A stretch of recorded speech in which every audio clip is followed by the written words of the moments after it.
the television pictures that we see every night show signs of devastation. You will say, well, look, we are trying to target as much as possible. But those are not the pictures that we see. We see whole streets devastated, not individual houses or offices, whole streets, whole communities devastated, schools gone, hospitals gone. How does a community come back from that? Well, first of all, I really want to mention the fact that Gaza has an underground tunnel city. And in order to get to this underground tunnel city, those areas must be destroyed. And one of the things we exposed to the world after getting into the areas in Gaza, that we try to find all those tunnels and the underground metro city that Hamas has built, thanks to this great support of Iran, Qatar, the international community generosity, everything turned to be this horrible terror city. One of the things we realized that every school, every mosque, every second house has an access to tunnel. So this is, and of course ammunition. But that's an argument for destroying the whole of Gaza, every single building in it. So do you have another solution how to destroy the underground tunnel city, that this is the place where the terrorists hide, where they have all their ammunition, and this is the rockets that are still fired on Israeli cities.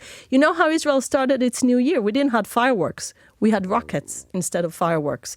Hamas launched a big rocket attack on Israeli main cities in the center, including Tel Aviv, and all Israeli people were not celebrating in the streets of Tel Aviv. They were actually in shelters. But that is an argument for flattening the whole of Gaza. We're not. We're actually attacking infrastructure that is launching rockets on our cities. You are not just attacking infrastructure. We can see that from the pictures. Now, I don't know how these pictures are edited, but you can see the devastated buildings, building after building after building after building.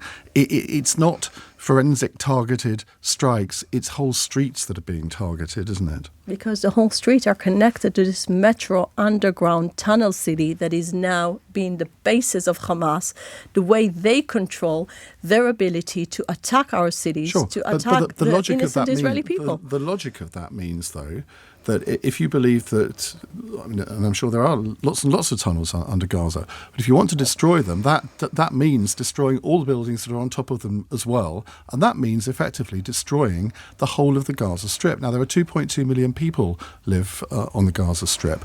They've all been encouraged to go into one particular area. But how long is that going to last? I mean, there's going to be a huge humanitarian crisis soon, isn't there? Can I ask you, have you ever been to Tokyo? No.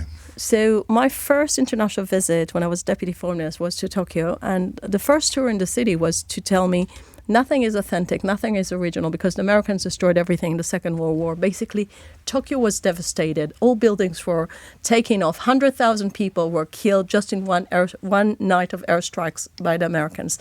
And Tokyo got back to life because after the Japanese being defeated by the Americans, after a long-run American occupation and a whole change of educational system, Tokyo and the modern Japan has become the great country that everyone admires with its great technology.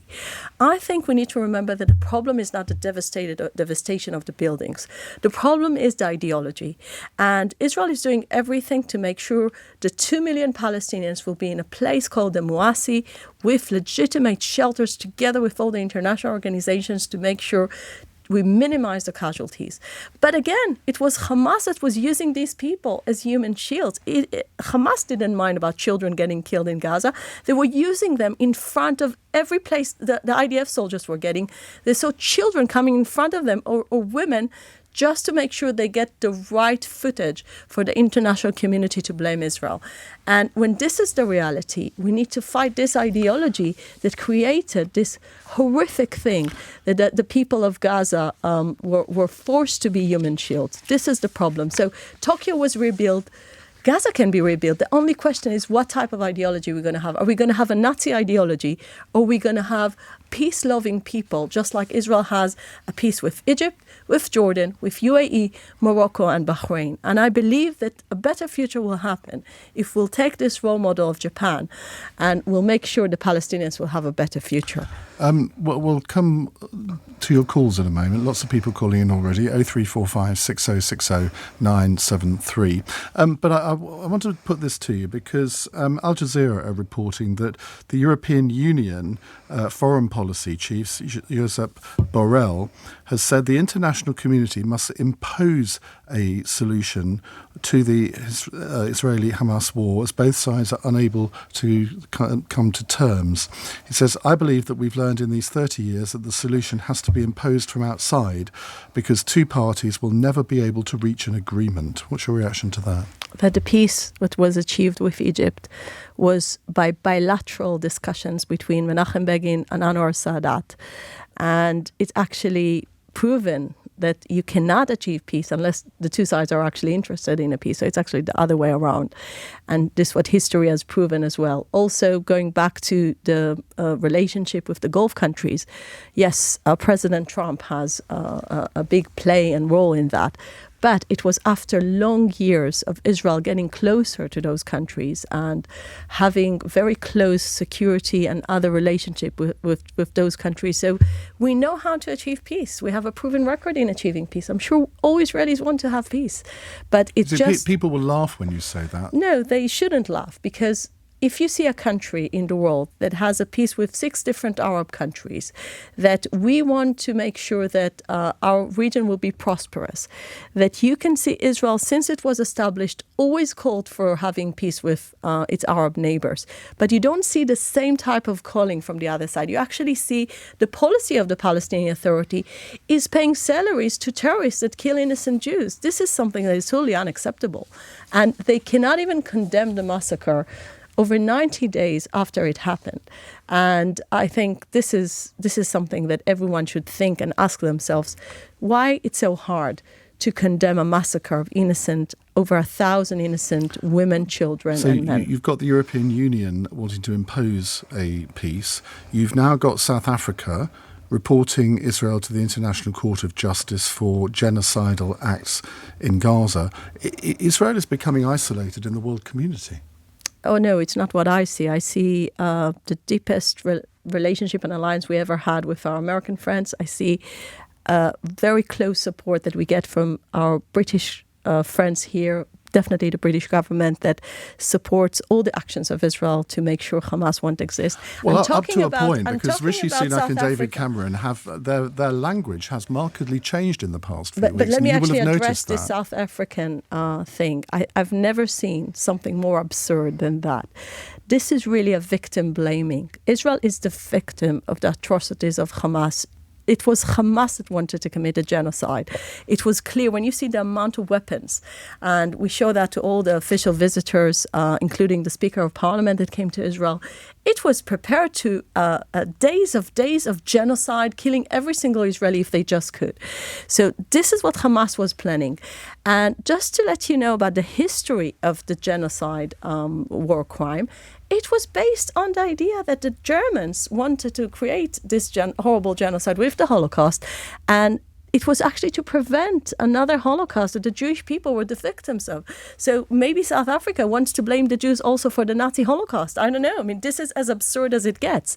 And I really think that this is why Israel is going to be in Hague, is going to present its case and to make sure... Israel isn't a member of the ICJ, is it? Or it's sort of rejected its But Israel is jurisdiction part of the Genocide Convention because of the history of the Holocaust. Okay. So this is very important for us to make the case to claim that it's actually Hamas that needs to be put in court for genocide crimes and the genocide intention.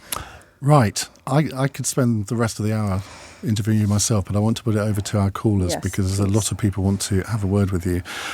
If you've just tuned in and wondering who I'm talking to Tzipi Hotovely, who's the Israeli ambassador to the United Kingdom, and she's here with me until 8 o'clock. Abdullah is in Ilford. Abdullah, hi, what would you like to ask? Hi. Tzipi, I'd like to ask you that. First, you're saying there's no two-state solution to this.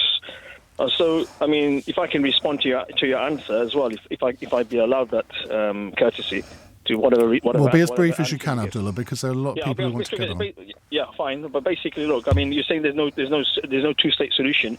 So does that mean the people of the Palestinians are going to be subjugated continuously like they've been doing for the past 75 years.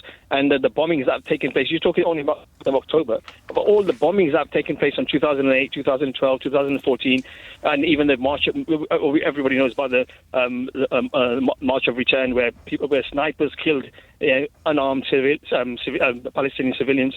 So all this massacre that's taken place, and you're saying that there's no two-state solution. So does that mean that Palestinians will have to undergo another 75 years of continuous brutality? As I said again, the Palestinians refused time after time to have their own state, and they said time after time that the reason is because they want to have a state from the river to the sea, which means Israel shouldn't exist. And the other issue is Israel said time after time, we have no interest governing the Palestinians. Palestinians can govern themselves. The only thing we're not interested with is to make the people in Israel under a danger and to give them the ability to threaten Israel. So this is what happened in the Gaza Strip. So the Gaza Strip was a bad test case of independence Palestinian ruling.